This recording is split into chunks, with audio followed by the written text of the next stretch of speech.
The Vulturine Guinea Fowl is the largest extant species of guinea fowl. It is a resident breeder in northeast Africa, from southern Ethiopia through Kenya and just into northern Tanzania. They have a lifespan of approximately 15 years. Adult birds reach a total body length of 20 to 24 inches.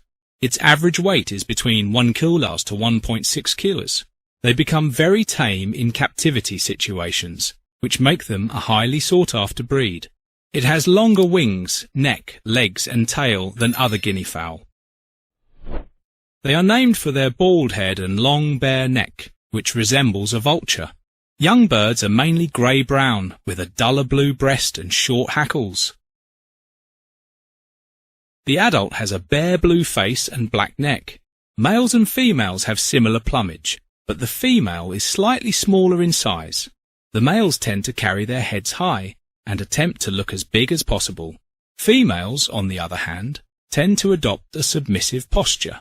This guinea fowl is terrestrial and will run rather than fly when alarmed.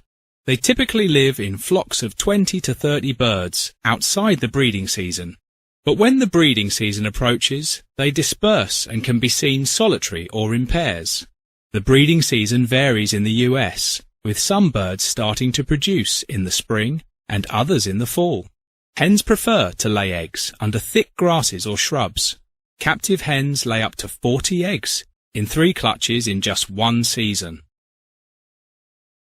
The eggshells of this species are extremely thick and difficult to break.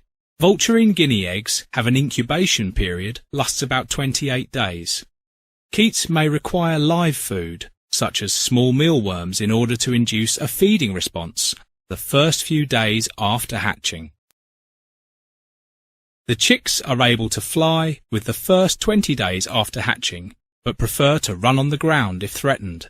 They forage on the ground in groups, scratching the soil to uncover food. Vulturine guinea fowl consume a diet primarily of plants and greens, leaves, fruits, berries, seeds, roots, tubers, as well as larger insects such as spiders and scorpions. In captivity, their diet is supplemented with grains, vegetables and protein sources to ensure balanced nutrition.